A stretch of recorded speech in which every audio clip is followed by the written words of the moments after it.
And you are also watching live Around Comics episode 376 live. New intro, very cool. You like that? I like that. You like that?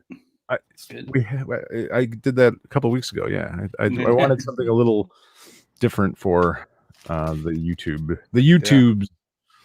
And what's happening? I would like the all of our viewers to know if you're in one of those parts of the country that's like 107 degrees right now. I have the windows open in our house, and I have to wear a sweatshirt because it's like 50 degrees here in Wisconsin all of a sudden. Well, just rub it in. Yeah. So we had a tornado. Yeah, they had to be close to you, man. It was not. It was. We were in the hunkered down in the basement. I'm sure it was closer to Tom where you're at. It had to be. Yeah, we got the. We were at the very edge. So when the sirens went off, we turned on the news and realized it wasn't really that close to us in particular. But we were on the very edge of where the warning was. Okay. Those twisters can move though.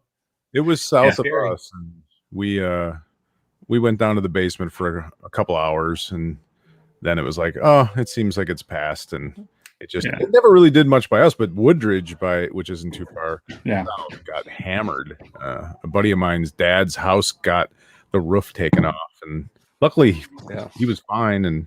But he was showing me pictures. It was ridiculous. Yeah, when the siren went off, I was like, oh. Huh.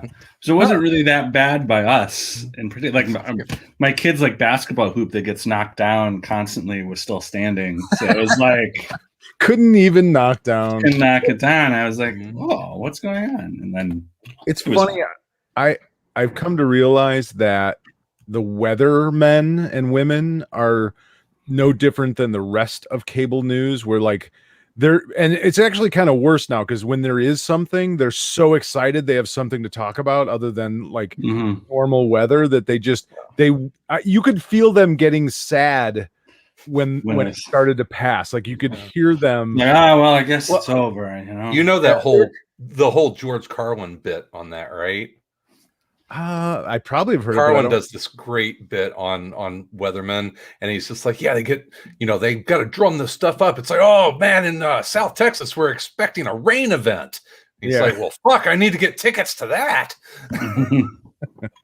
Yeah, that's what it was like. It was like they're just like, stay in your basement, don't go outside. They're freaking out, and I'm like, it's raining. It's not, and I mean, rightfully so. There were people that were. And I think even a few people killed, but it is a weird thing. Like they're jubilant. They're so happy to have something else. I freely admit that I watched the Weather Channel during bless you.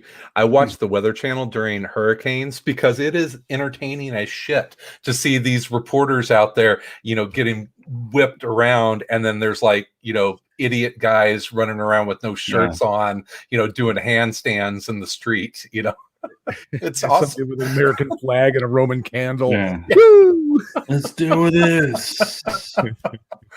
Wayne says that a couple of years ago, a twister hit the neighborhood beside me, and we were out of power for over a week. Damn, that sucks. We were out of power for a week once, and then I bought a generator after that. I was like, I'm not doing that again. I'm gonna have, and we had to use it last year. I want to say we had to use it. We had power out for a couple of days, but paid for itself just to not, lose everything. Keep your refrigerator going. Yeah. Yep. All my meats. Yeah. What's going on, boys?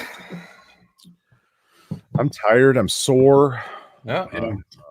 I've been going to physical therapy for my shoulder, and they're ramping it up now, and it's like a workout. I'm like sweating at the end of it, and it's too much. I don't like it. I don't like it anymore. This is the aging, on getting on the other side of middle age podcast, because we've talked about the weather, and now talk about how our bodies hurt. Next, we're going to be George bitching about how the coffee, the same coffee, is now more expensive. Did you say earlier? curling? I was showing Chris how to set his phone up to text from his desktop. Oh my God, George! Yeah, we're talking about George Carlin. Yeah, we're very old.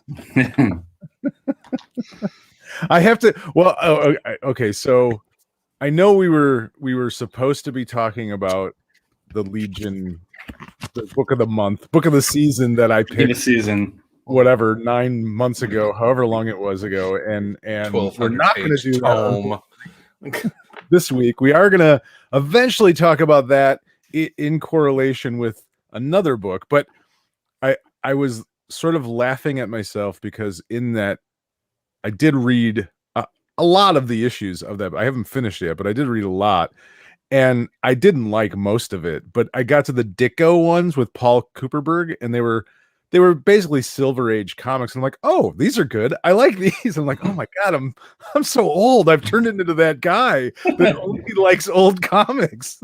I like this. Now, this is good. Yeah, this is good stuff. It's only 6 boxes on each page. It's it's a lighthearted dialogue. It's very clearly illustrated. Yeah, it's nothing. This is good stuff. It was Steve Ditko and Paul Cooperberg. That's cool. Yeah. I was not aware. I just learned something. I was this many years old when I found out Steve Ditko did Legion. I had no idea. There was a couple issues in that trade that cool. Ditko did. So fill in, but they were the best ones of that. I think the best ones. The one was the origin story of the Legion flight ring, and it had to do with Mon-El and Brainiac and all. It was my favorite. It was my favorite story out of the book. Nice. It was just a simple. It was very much a throwback. Which I wonder at the time. Well, now we're talking about it, but I just wonder at the time if people got that then, like in the 80s. That was like a they were reading a 60s comic. Yeah, because it was an origin tale, and it was they did it in that style specifically. But yeah, I wonder if people, they probably did, right? And Ditko was probably enough of a name even in the 80s for people to be very aware of who he is. I don't know. I doubt I knew who he was at that time. Yeah, it depends on what year. So, me, I get obsessive about stuff. So, but we're not gonna talk about that book by itself. No. We're gonna talk about it alongside something else, Tom. Yeah, we're gonna read a really good Legion story to counteract, perhaps. I think it's a good yin and yang of like. No, I like how you put it earlier. To what did you say? You said the ups and downs, right? There's the sort of aimless Legion where you're kind of like, what the fuck is going on? Like, and then you have the Legion where someone kind of ties it all together into like a story that makes sense and like uses all the weird random stuff in a way that's intriguing and like tight. Not just a messy, like all over the place. I can't wait to talk about one specific issue of the trade that I picked, because it may be the worst issue of a comic book I've ever read. It's interesting, right? Because like I don't, there's lots of bad comics. Rarely did they get collected in a hardcover for you to enjoy, right? Like usually it's like this thing is beloved, and like and this collection is strange, as it's not like there's nothing to it other than like this happened before the Great Darkness Saga, which I think is maybe not the greatest organizing principle. There's nothing that ties the issues together. I mean, there's no theme, there's nothing important that I read in it. That I do think in reading the Great Darkness Saga, I think there'll be a good counterbalance to sort of like, oh, okay, like someone got a hold of it and kind of corralled all that stuff into like a thing, right, like into an actual meaningful story, and like kind of tied all those threads where, in that book, just, it's just like stuff's just happening all over the place, and like it's hard to like what can we do figure this out. It's hard to figure out what the characters are doing with each other, and it's kind of hard. Like the sci-fi elements are kind of weirdly like cast aside at times for like essentially like almost pirate stories and almost like a pre-Star Wars. You know, I always think of like probably how huge of an influence, you know, Star Wars and Star Trek have on all science fiction comics, right? Like, oh, sure. Even the Legion ship the bridge started to look like the Star Trek, you know, like. Well, it's interesting. When I was probably from the ages of, I don't know, 9 to 11, maybe younger than that, even 8 to 11 or something. My best friend at the time, a kid named Robert, was a huge Legion fan and a Doctor Who fan. And I was not a fan of either of those things, but reading this trade, it kind of made sense to me that he liked both of those because it felt very Doctor Who-ish in some ways, like that, like British sci-fi to some degree, like sort of sci-fi without what we consider sci-fi.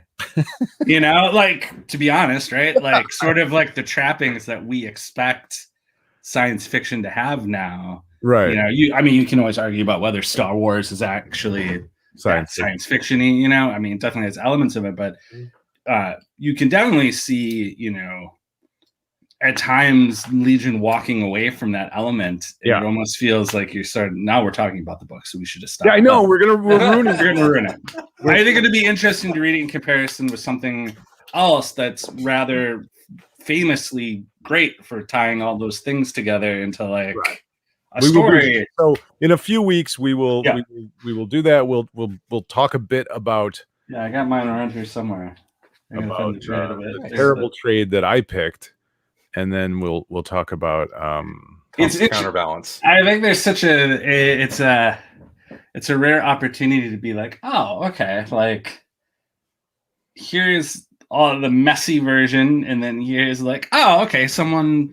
You know, Paul Levitt's figured out what to do with them to like make it work. There is a okay. I gotta save it for the actual episode. Yeah. I have so many thoughts and things that I want to, but that's okay. We'll do it. Talk about it. Yeah.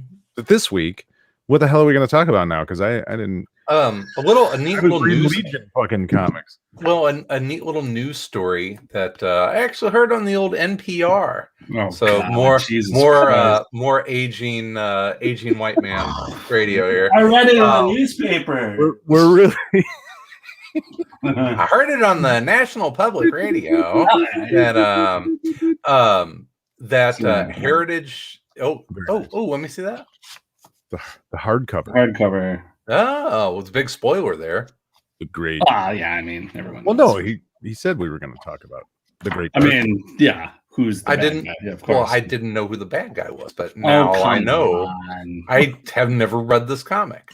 So anyway, I thought it was very cool that a comic book collection it came up for auction at Heritage, and it was such a big deal that it made national news. So this thing is called the Promise Collection, and it is the largest collection of Golden Age.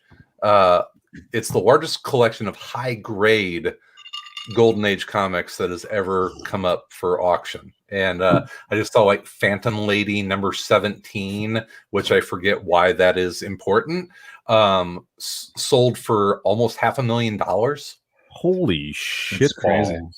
Yeah, they've got a high grade Action number 1, a high grade Detective 27, like all of the graded. Yeah.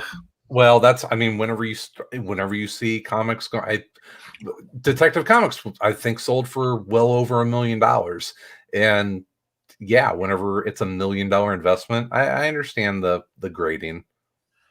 No, I get it. I just I hate that it's that's where all that stuff is. Whatever, I don't know. Yeah, but I thought it was cool that they actually named this. It's called the Promise Collection.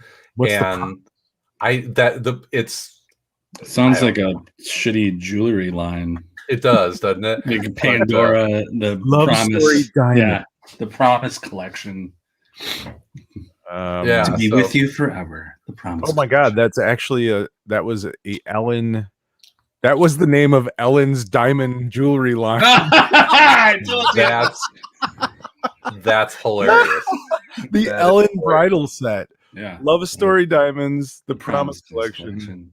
Oh, wonder. Yeah, I don't know if it's actually Ellen. That Ellen. It's called the Ellen, but I don't know.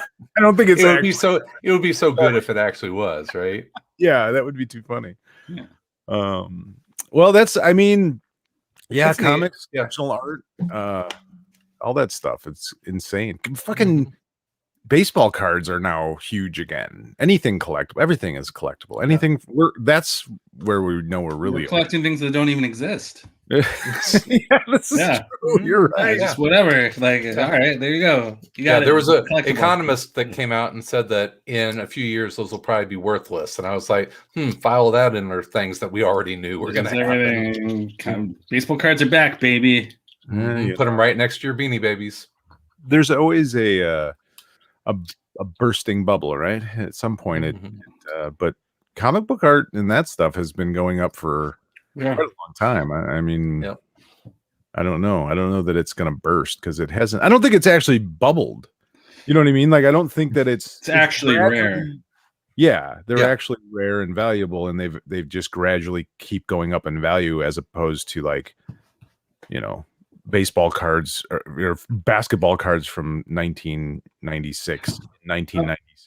I wonder what the math is on, like, let's say, would it be worth more if you had 2 Action Comics #1s to destroy one of them to make one more rare, or to have 2 of them?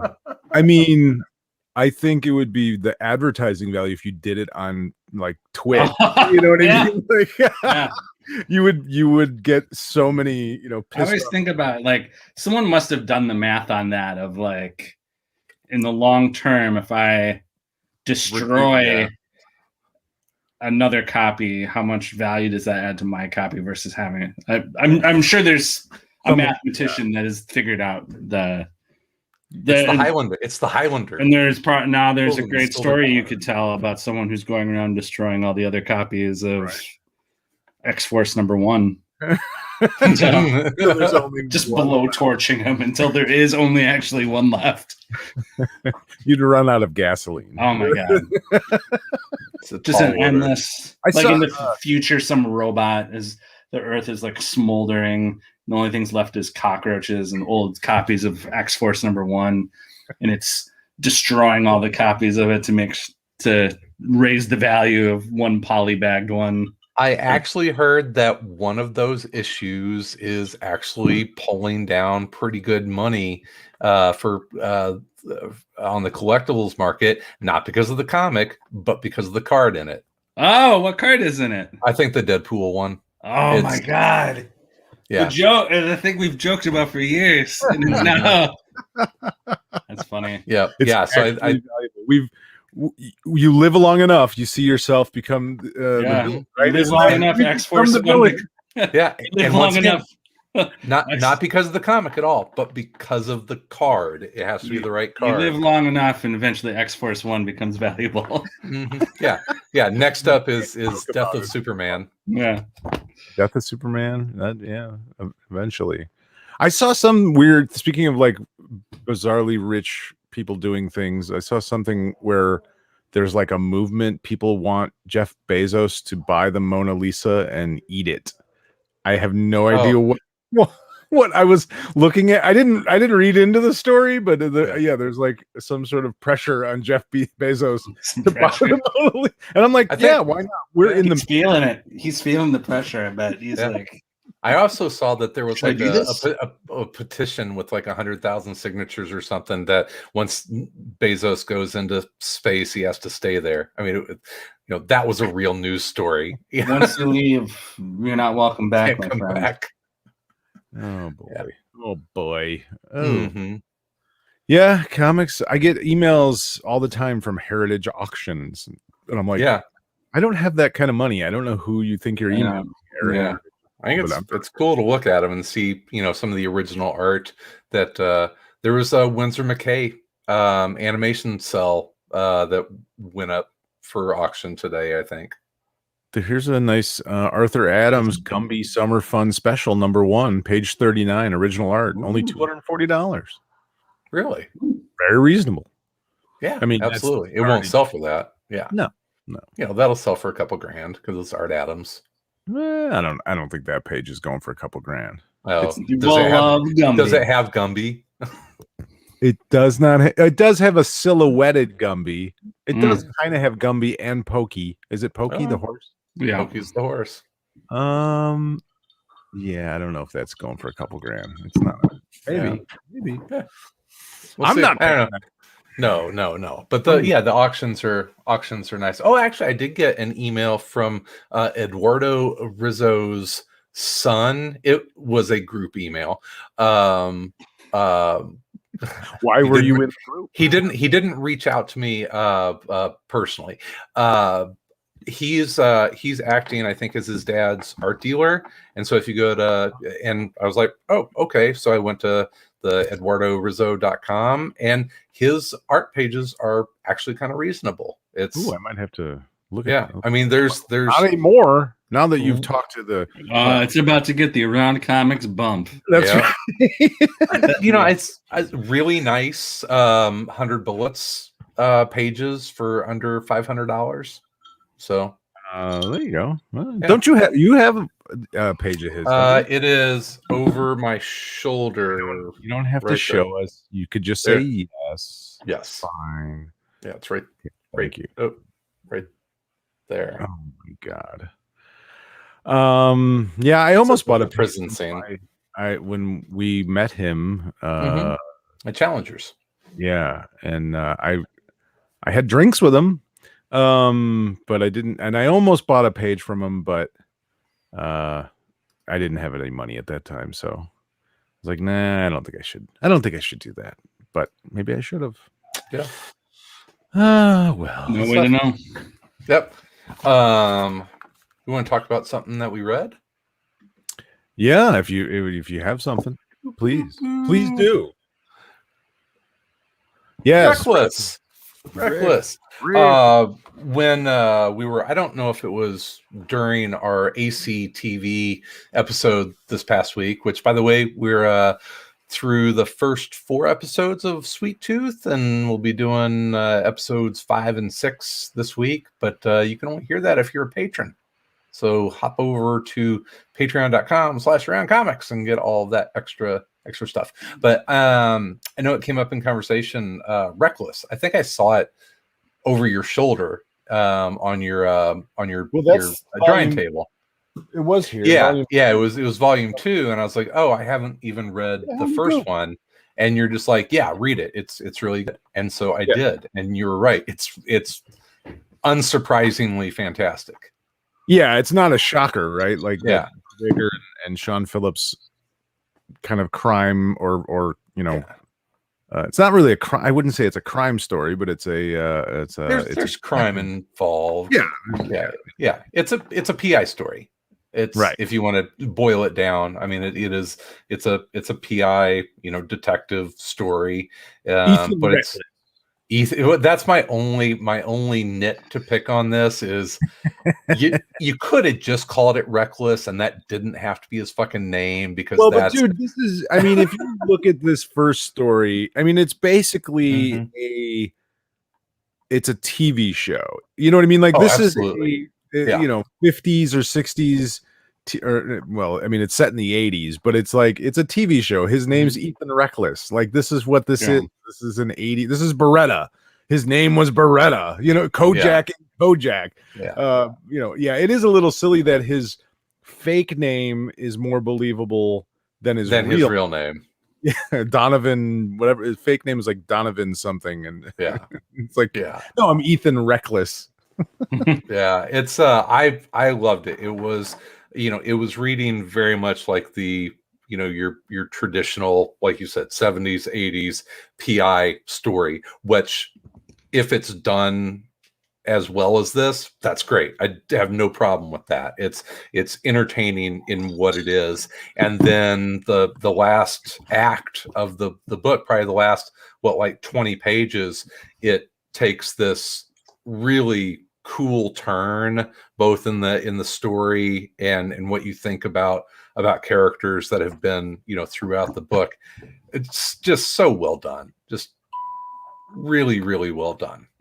Yeah, they've just sort of figured out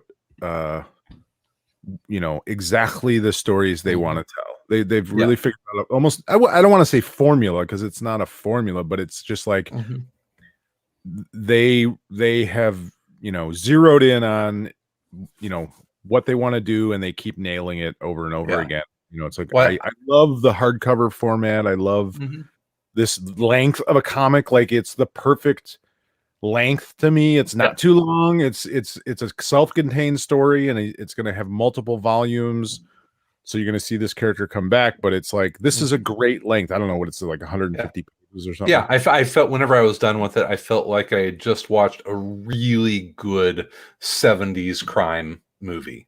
Yeah. It's like Quentin Tarantino. I mean, in some to some degree, it's like it's their own universe. Violent as fuck. I like kind of the theme that they've kind of gone on for a couple books here, and that is, making you feel like you're reading one kind of story, and then they kind of flip the script on you. Like Pulp, you thought that Pulp was going to be a Western, and it's not. It's a hard-boiled crime comic. And in Reckless, I don't want to give anything away for people that haven't read it. You think it's going to be this hard-boiled crime comic, and it's not. It's a revenge story. Yeah. So you just gave it away. You said you didn't want to give it away. Give it away. Just erase that part. Yeah. I can't. We're live. We're live. But it's done really well. Yes. They're playing with the genre. I mean, they're playing with multiple. It's a pulp novel. I mean, even you look at the cover, and for the people that are watching us and not listening, but it's like, it's a beautifully painted pulp, novel, retro style sort of, thing, and everything about it is just it has that feel.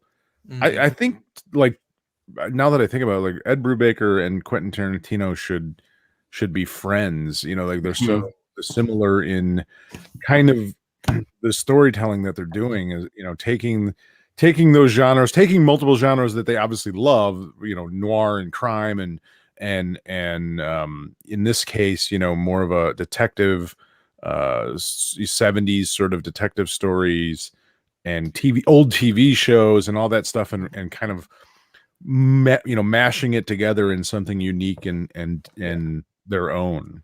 Yeah. And when I read these books, especially the criminal line of books from Phillips and Brubaker, I always feel like there's a soundtrack playing to it. You can almost hear the music in the air in those settings.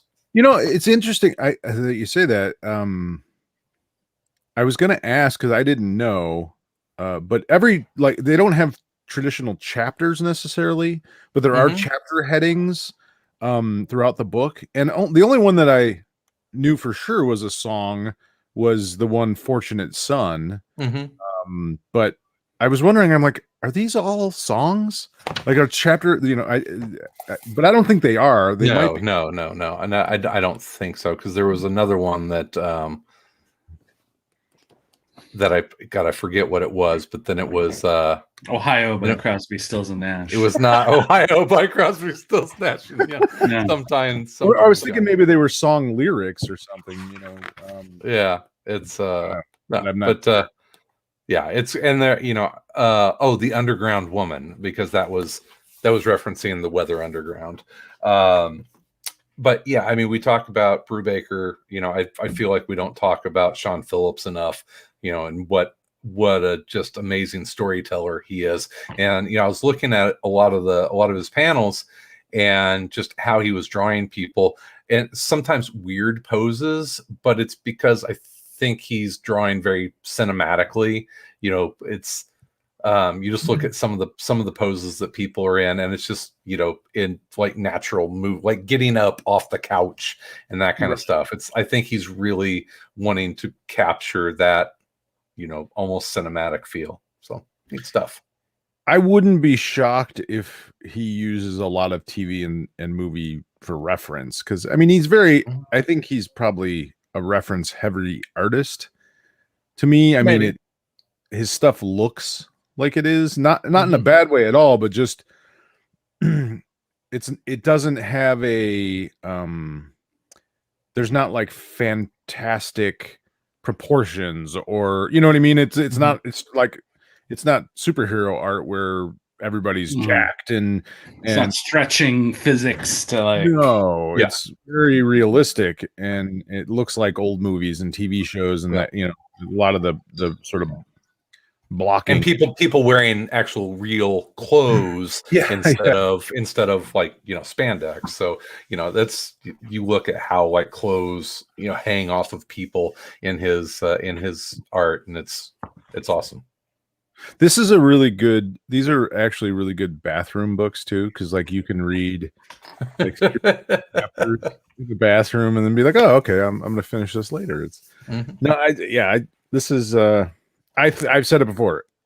If they keep making these little hardcover graphic novels, I will keep buying them.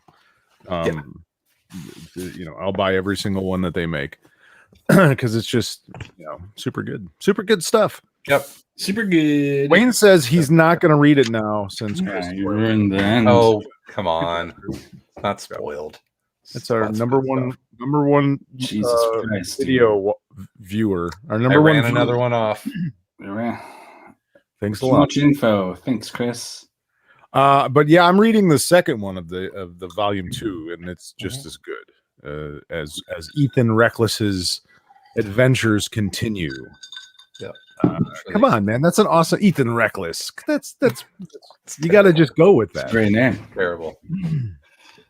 It is a good name. But it's a great name for a comic. Terrible name for a real life person. For a private. Well, I mean, you got to look at like what he's doing. He's setting it up as in a very tropey way. Yeah. That's flipping the script thing. It's like, oh, of course his name is Ethan Reckless. He owns an old movie theater, and he has a 1-800 number where people call him to give him jobs, and he has the punk rock assistant, and he has an old van, and you know what I mean. It's like it's every trope, setting you up with all this stuff, a very sort of traditional, and he has a secret past, which I won't spoil, like Chris spoiled. Oh my god! And it's a revenge story. You can tell that he's actually an alien. No, he's not an alien. It's Dark Side. Joe Gillespie, Joe G said, "Is it a revenge story too?" I know, unbelievable, right? Who would have thought? I'm such a dick. I'm sorry. Just ruining books for people. This is terrific. I do love the sort of spunky, pink-haired punk rock assistant that he has. Anna? Is that Anna? Yeah, Anna? Yeah, she's great. She's just fits it perfect. It's it's the perfect little the assistant that gives a shit but will never act like she actually gives a shit.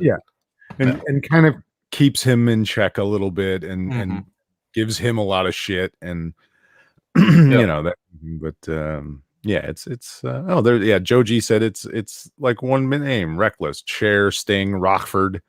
It's very much Rockford Files. It's isn't that Brubaker's favorite show of all time? Yeah, I think he so. said that before. Rockford Files is so that doesn't. Yeah, that's not surprising.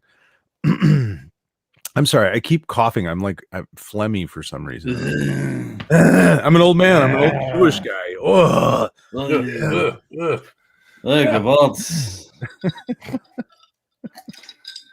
All right, so that I brought Heritage Auctions and Reckless tonight. The table. Yep. I got a Kickstarter reward for something I backed. I haven't read it yet. I got a Heavy Rotation by Shelley Bond. Oh, Shelley Bond. Yeah. What's the publish? It's her own publishing It's her company. own. Yeah. Off Register Press. Nice. It's about a college. It's like about a college radio, like people talking about being DJs, and it's a mix of stories and like. Oh, really? Yeah, and like some. My wife was a things college DJ. I should get that for her. with like some art mixed with it. So it's. I haven't read it yet. It looks pretty cool, and it came. I got a bunch of stuff with it. So I got the book. I got a bumper sticker. Whoa! Whoa! Nice. I got some more stickers. Oh, I got a lot of stickers. I got the best part is I got this little notebook. What? It looks like a cassette. Oh, that's and sweet. Sweet. Yeah, and it's just a empty notebook. It's heavy rotation. Yeah. So I literally got it today, and I was like, "Oh yeah, I backed this, and now I got it." It's always good when you get the Kickstarter you backed. It's just a little like extra bonus, right? It's like, oh my god, I got the thing I paid for. There is still a several time guest of the show whose Kickstarter was funded 5 years ago and still haven't gotten booked. But yeah, so it happens. So, but not Matt Kent, because I found out that my mind management board game shipped this week. Sweet. I'm excited. Chris, who hasn't sent you your Kickstarter? I will not say who it is. You will not name it. Chat. Send it to me in the chat. I won't say it. Many five-time guest of the show. That's five-time guest? Who did that? This? What you said? Five-time guest? No, okay. several Now times. I know.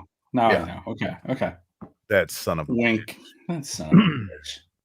Wow. Yeah, I don't think I've ever not gotten a Kickstarter that I've paid for, but I don't get that many usually. I don't reach too far. I'm also like, I fully embrace the fact that Kickstarter is not a store. Right. Yes. Right. Like where it's like you might not get the thing. You're okay. You just have to accept that. Like the amount of money you put down, you got to be okay with like I'm not getting this. May never happen. May not get it. Did they take your money? Like, did you pay for it and you didn't get it, or did you just? Yeah, I paid. Yeah, it was because I thought they couldn't. Oh, it's whenever it's funded and reaches its time allotment. If it once the clock runs out and it's funded, then you get billed for it. So yeah, I paid for it, and that's okay. I'll never bitch about it. I obviously won't back any Kickstarters for that person. I would not stop bitching about it if that happened to me. Yeah, I'd start a podcast about it. Just for that. Nice. Just the shit. A podcast called Blank. Send me my Kickstarter. Mm-hmm. Probably be pretty popular. That one would probably, if you just every episode you're just bitching about the Kickstarter. There's some pretty famous ones. I mean, I think Ted Leo, the musician, has an infamously not filled at all. And now it's just gone. Past the time where. I think David Price is still waiting for his coolest cooler. Coolest. Oh yeah, I'm sure. Yeah, that was the cooler with the built-in blender and bottle openers and all. It's complicated, man. You even want that? What are you gonna do with that, David? Because it was the coolest cooler. Success can be a curse as well.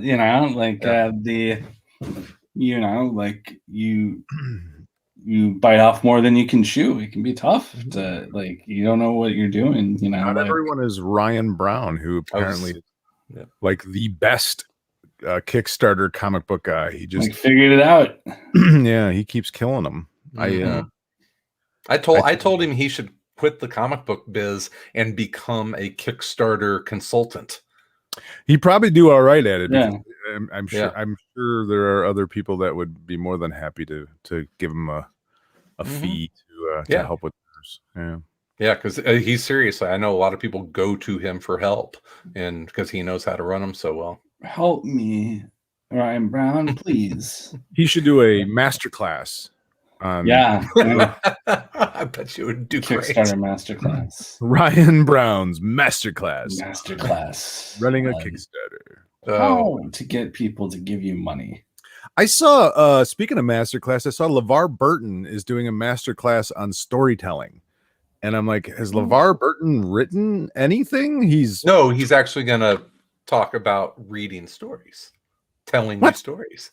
Because reading Rainbow? No, I have no idea. How to read a story? Yeah, this is how you read a story. I think that would be a great masterclass on how to be entertaining whenever you read a story. Okay, I'm sure. Why not? Yeah, I thought that one was a little odd, though. I don't know. Maybe he has written that. I think he did write a children's book. The only masterclass you need is life. the School of Hard Knocks. School of Hard Knocks. Failure. Yeah. Did they ever announce him? The only way to learn. Is he gonna be a guest presenter for Jeopardy? Did they ever announce that? I don't know. He wants the job. He wants it. He wants it too bad. That means they won't give it to him. Yeah, he's too desperate. He's like a desperate girl. Please let me be this thing. No, it doesn't work that way, man. Wayne said he had 2 Kickstarter projects that screwed him hard and fast. No, that happens. It happens. Yeah. The shitty thing is, I don't know if there's any recourse. It's track them down. Shoot them like the dogs that they are. Start a podcast. You need to start a podcast. Yeah. I think a podcast on failed Kickstarters would be hilarious. Well, there is a great blog called the covered Kickstarters that got zero money. That they would cover. I forget what it was called. Like where they just they kind of combed through Kickstarter to find the worst Kickstarter. The least funded Kickstarter. Yeah, the worst ones. I gotta find the link to that. It was great. They found some just incredible. Of course, no one gave any money to this. There's a line. If you get fucking weird enough, people are gonna throw money at it just because it's weird. You have to be odd but also boring to get zero money. I think there's a fine line between self-confidence and delusion when it comes to making things like that. You have to believe in it, but at some point, people believe in things that they shouldn't. And I think it's a thicker line than you're giving it credit for. Okay, fair enough. Would you guys like to watch the second Suicide Squad trailer that came out today? There's going to be a second Suicide Squad? James Gunn directing. It's coming out in August. Yes. James Gunn Suicide Squad with it's the return. I think it'll be much better than the first one because he's directing it. So it should have more of a Guardians, but if we watch the trailer, maybe we'll find out. It's got Margot Robbie in it. I'm down. Well, yes, it does. She is Harley Quinn. Well, let's take a look. Robert Duvall. He's in prison for putting Superman in the ICU with a kryptonite bullet. I'm not joining your Suicide Squad. We'll see.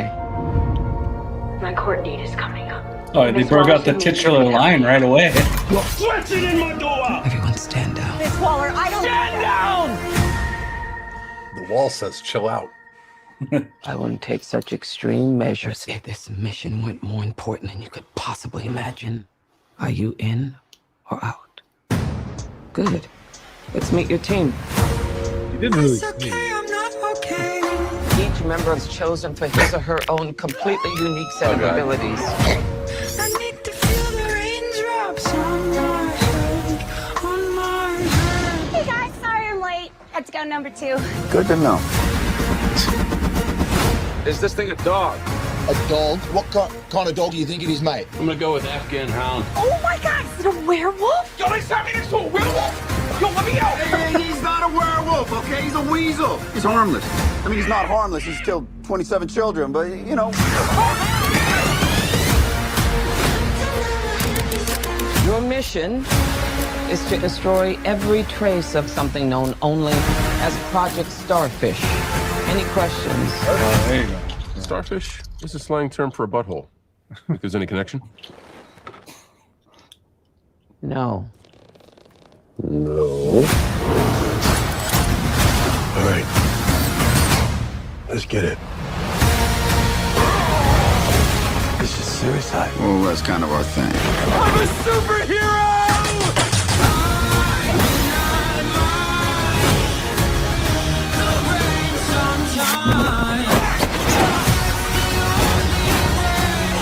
Where's my dad?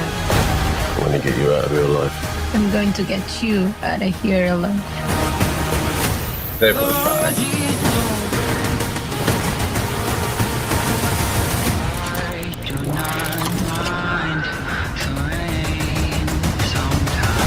Ratatouille, what do you got? Bird. Now it. Stay off the comm. Nice. Oh, very nice, very nice. That looks awesome. Yeah, that looks a lot of fun. I think it's funny that they showed Starro in the first trailer. Yeah, And it's didn't like, show him in the second one because I would have saved that for the second trailer to be Like, like, and I was almost disappointed that they showed it. Like, yeah, the starfish line was enough. yeah, exactly. Yeah, so giving away too much, but it looks pretty funny. I like James Gunn. I mean, the Guardians movies are some of my favorite Marvel. So. You might think it's funny that it's a DC movie that's using a Marvel movie as part of its billing. What do you mean? Oh, the director of Guardians of the Galaxy. Yeah. Well, you know, they fired him and Yeah. moved in and I thought it was brilliant on their part to go get him. Like, we don't care if he's he's a great choice for a movie where you can essentially kill off a bunch of right. Like that's the thing of the Suicide Squad is like you could. They're all B-list. Like no one gives a shit if that Polka Dot Man and yeah. You know, aside from Harley Quinn, it's sort of like if anybody dies, it's sort of like whatever. Like, like King Shark. No one kills King Shark. It's true. I love that King Shark is in this so much. John Cena is Peacemaker, and I guess he's got a show he's gonna have a spin-off TV show on HBO Max, I believe. Interesting. After he's gonna have a Peacemaker. And then who's speaking of Dicko?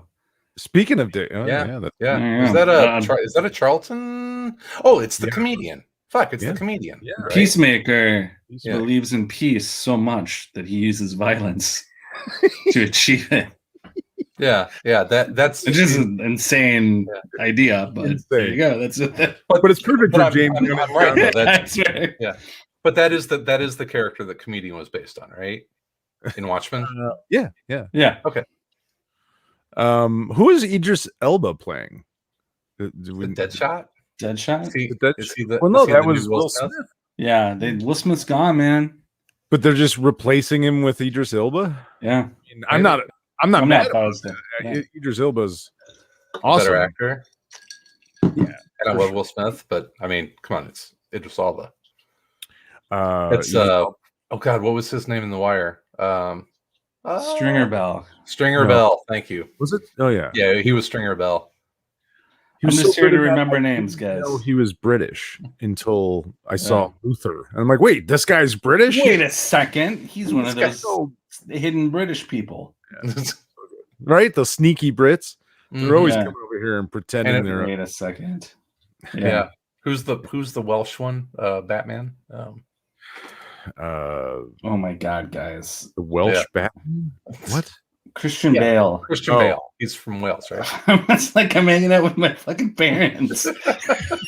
I didn't. My only job is to remember the names of famous people. Tom, before we went live, before you got here, Sal's trying to walk me through this stupid Google message for web, and I have my phone up to the camera, going, "Can you see my settings? Are those settings right?" Listen, what do you mean the 3 buttons? Oh wait, Idris Elba, Wayne, who's the one who knows things, says that Idris is Bloodsport. Yeah, he is Bloodsport, not Deadshot. Wow. He's just going to be Deadshot again. Okay. I don't even who the fuck is Bloodsport. I don't even know who Bloodsport is. Extremely good question. Yeah. He's someone that's almost exactly like Deadshot. Yeah. You can't use Deadshot. Suspiciously the same. He's a black dude who with a gun and Yeah, exactly. I went to type in Bloodshot and I typed in Bloodsport and Jean-Claude Van Damme came up. Yay. Bloodshot. Let's see. Bloodsport. I don't know who Bloodshot. It's Bloodsport. It is Bloodsport from DC Comics. Oh, it is? Yes. Oh, for God's sake. Yeah, that's what the Van Damme movie was based on. Oh, no. That was based on world famous martial artist and liar Frank Dukes, who was full of shit and a con man who lied about being a martial artist and fighting in all these fake tournaments in foreign countries. In case anyone thought that he was really a guy that fought in that tournament. So we don't know anything about Bloodsport. He's a guy with a gun. We need a 101. There you go. It looks like someone's got to explain blood. No, I'm not doing Bloodsport Comics 101. Oh, I remember Bloodsport. Okay, yeah, all right, yeah, he was a Superman villain, and they said that in the beginning of the trailer. He was in jail for shooting Superman with a kryptonite bullet. Okay, John Byrne created him. Yeah, he's a John Byrne. I remember him now. Now that I see. Oh, yeah, and he had the it was the red kind of bandana mask. Yes, with the big guy. It was like Superman number 4 or something of the Byrne run. It was early. You're looking at the Wikipedia. Quit. No, I'm not. No, I'm it not, was like it first showed up in Superman number 4, like April of 1987. His alter ego is Robert Dubois. No. It's I mean, it's one of the early Superman in Byrne's run. His abilities include considerable strength, stamina, and durability. Now I'm just thinking of this off the top of my head. Here's a weird thing. I am looking at the Wikipedia page, and it says under alter ego, there's 2 names: Robert Dubois and Alexander Trent, and then it says team affiliations: the Suicide Squad, Dubois, and Aryan Brotherhood, Trent. Somebody went really hard in the paint the other direction on this character at some point, and I don't know who. Holy shit! If you have that issue. What number is it? It's going for like $30 on eBay. Yeah, it's number 4. There you go. Of that Byrne run. Alex Trent was in. He was Bloodsport 2, I guess, and he was a fanatical racist. The original Bloodsport was African American, black gentleman. So very strange that they would choose to go that direction with the second Bloodsport. All right. Comics. All right, there you go. Yeah, I think that looks awesome though. I think I'm excited for that. It's actually I don't know that I've been more excited for a DC movie than that one. It looks cool. They've mostly been not terrific, but yeah. I mean, team books are always team movies are always difficult, but I think they've got some characters that people actually feel connected to. I mean, obviously Harley has been kind of the unsung franchise leader of their movies, so I think anything with her is gonna be a draw. I started watching the Harley animated series again. God, that show is so funny. Good. I've got the last episode is the only one I haven't seen yet, and I've kind of been intentionally putting it off because I don't want it to be over. Are they going to come back for a season 3? I think so. Yeah. Well, because remember they wanted to have Batman going down on Catwoman. Okay, that was all heroes don't do that. Yeah. So I'm assuming season 3, but apparently Harley and Poison Ivy are gonna do that. Well, neither one of them are heroes, right? That's right. They're villains, so they can eat box all they want. They can. That's not. That villains can do that. That's the bonus of being a villain. Mm-hmm. Yeah, or at least an anti-hero. I love that show. It's so good. Yeah, it is. Yeah, I guess they're not really the villains. I mean, they are, but Are they anymore? I don't know. Yeah, they don't really I do want to much. see more of Frank the Plant. He might be my favorite. That's what's his name from He's a comedian, right? yeah, gosh, what's his name? He's from the not Larry Sanders Show, the Larry David Show. Curb Enthusiasm. Okay. Yeah. Any scene with Frank is great. What's his name? God damn it. Richard Lewis, maybe? No. The black guy that lives with JB Smoove. JB Smoove, yes. God, Jesus, God. Listen, I can't remember everyone's name, Tom. Tom is making his money tonight. Yeah, I don't understand. Remembering names. At some point in life, you've seen so many people and so many names. You can't recall them all. Yeah, you can't. Yeah, it's called wisdom. This is what wisdom looks like, Tom. In 10 years from now, Sal and I are going to be laughing at him, going, yep, see, now it's starting to slip. Remember when he used to make fun of us about that? Yeah, you guys won't be able to figure out how to log on to. God, I hope I'm not doing this 10 years from now. So the settings, there's a microphone. Do I click it? I will fully admit that I have settings. I have old man syndrome when it comes to names. I can't remember shit anymore. When it comes to actors and actresses and people's names, I just can't recall it any longer. It just doesn't come up. Sorry. Yeah. Oh, Tom, I did buy this book just to make sure. Old Man Drinks, Recipes, Advice, and Barstool Wisdom. Yep. There's a lot of no fussing, no cussing, and no back talking. Tom's rethinking. Gin and milk. Oh my God, that's fucking disgusting. Gin and milk. That's an alcoholic's drink because their stomach is rotted out from years of abuse, so they have to have gin and milk. Milk. Yeah, and the advice in here is pretty sage. Let me tell you. Boy, oh boy. Anyway, please don't. Comics.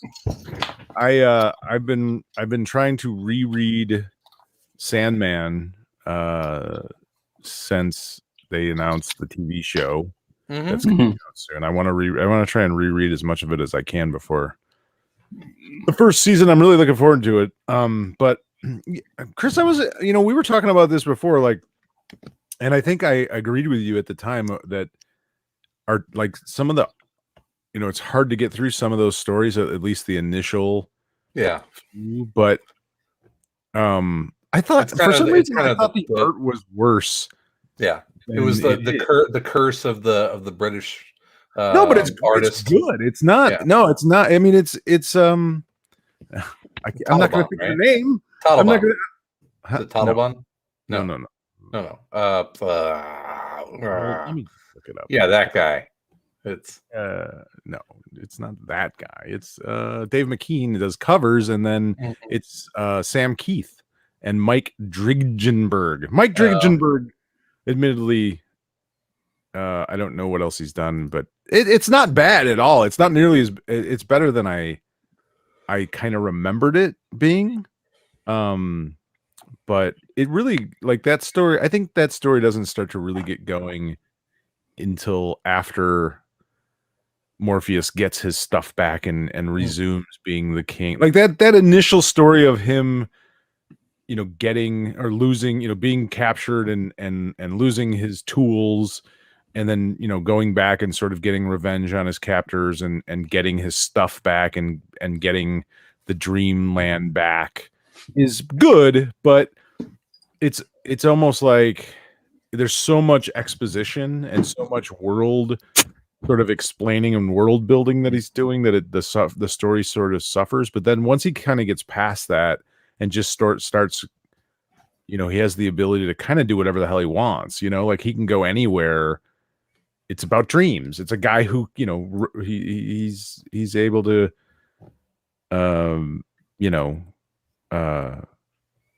control dreams and travel through dreams and do whatever he wants in dreams. And it's so the stories can kind of go anywhere he wants. And I think that's when it really starts to get interesting. And Wayne says the audio version of Sandman is good. Yes, and that's kind of what kicked this off for me. I was listening to that. You were listening to the audio version too. But I'm like, I liked it so much that I'm like, I want to go back. Oh, we lost Tom. I want to go back. He quit. He just quit right there. It's like, I am out. I'm out of this old man. It was for me, it was the bridge that I needed to make that story click for me once. No, I got you. Yeah. It's very good. I mean, it's very well done, and it does give you a different perspective on it. And I agree. Like, I felt like I kind of understood it better going into it after having listened to that. And I didn't even finish it. I don't even know if I got halfway through it, but I was enjoying it so much. I'm like, I gotta go back and read this again. And I've really enjoyed reading it again. It's such a good story. And so creative. I think Tom's texting. He had to quit. His internet just gave out. Aw, poor guy. That sucks. All right. Well, you know what? I think we're at an hour. Do you want to wrap up, or we can keep chatting? Yeah. I'm good. That's all I had really this week. I didn't have a whole lot of. Yeah. I'm now that I'm done with Reckless, I may pick up Sandman and chat with you a little bit more. That's maybe we'll spin that off and do a Sandman Patreon special. That probably won't. Well, we could do the show for sure when the show comes out. Oh yeah, absolutely. Yeah, that's we should absolutely do. Yeah, that's a no-brainer. Which, if you don't already know, we do have Patreon sponsorships out there, but they're not just straight up sponsorships, because you get a ton of extra content. All right, there is ACTV, which is me and Sal talking about TV shows or movies. We're doing Sweet Tooth right now. There's Tom versus the Freedom Fighters is what he's doing. You've got Future Stacks, and you send out all sorts of previews, and so it is well worth, say a $5 Patreon membership. But you have some news on how folks that listen to the show can now get that same content without joining Patreon. Oh, Tom's back. Yes. I was just trying to text you, Tom. I was going to say, don't worry about it. We're wrapping up. I'm going to say goodbye. Hey, goodbye. Yeah, you can now all the bonus episodes that are coming out now. I haven't had an opportunity to go back and upload the old ones, but any of them, like the last 3 episodes that we put on Patreon, you can now subscribe and listen to those through Apple Podcasts. They've started Apple Podcast subscriptions, and it's a little different. Like it's just whatever I upload to that is available. So there's no nothing else other than the simple audio podcasts, and it's $5.49 a month to subscribe through Apple Podcasts. So if you don't want to do it on Patreon, you can do it through Apple Podcasts. But very important, if you already do it through Patreon, don't worry, that's not changing at all. Oh no, and you'll probably get more stuff through Patreon than you would through the podcast stuff, because I try and write reviews and other stuff, put previews and stuff on the Patreon page as well. But if you don't want to go through Patreon, you can go through Apple Podcasts now. Yep. So thank you again to all the patrons out there. We really appreciate you helping to support the show, and I think we all enjoy doing the little extra content. Yeah, I'm actually working on a new thing for it. I'm gonna try and do, because I failed miserably at Future Stacks, and honestly, Future Stacks isn't that fun to do. So I'm trying to come up with something that I think I'll actually enjoy more, and so I'll be more motivated to actually do it. But I don't want to talk about it too much before it's ready. And there may be a new movie podcast coming out. We just have to figure out what feed it's going to go on. Yeah. Well, we're excited about that. We could do both feeds if we wanted to. There's nothing saying we couldn't do both. Yeah. So there you go. Yep. Good stuff. All that good stuff. And yeah, I don't know what else. Yeah. Info at aroundcomics.com. Send us emails. We haven't gotten any emails in a while, guys. Come on, what's going on? Send us an email. Send us an email. Send us something. Send us anything. Yeah. What else? What else, Chris? That's what I got. I'm gonna start jumping into Legion, Before the Darkness, and the Darkness. So we'll talk about that in a couple weeks. The Before the Darkness is dark in a different way than. All right, we'll save it for that. And yeah, that's all I got. So if you guys are good, we'll be back. We've got ACD&D on Thursday. So yeah, so if you're following our ridiculous D&D adventure, that'll be live streaming. Dude, if you're gonna watch an episode, I think this is the one, because we left off last week with a cliffhanger and some crazy shit going on, and we're not sure how it's gonna pan out. We've got our druid turned into a mouse. We have one of the other people has one of the other elves has an owl that he can mentally control, and so we are like paratrooper dropping the mouse into a basket on a ship before we storm the ship. It's crazy. It's crazy. D&D Black Ops. Yeah, we have a lot of moving parts for this operation that we put together, and it's gonna fail spectacularly. Fail horribly, because we only roll good when it doesn't matter, and anytime that it has mattered, we roll terribly. So it's been fun nonetheless. Yeah, I'm waiting for Paramouse though. It's gonna be amazing. Amazing. So there you go. So tune in for that on Thursday, or just come back next week for the recap. So we'll be back next Tuesday with another episode of Around Comics. And in the meantime, in between time, we'll be everywhere in and around comics. Everywhere.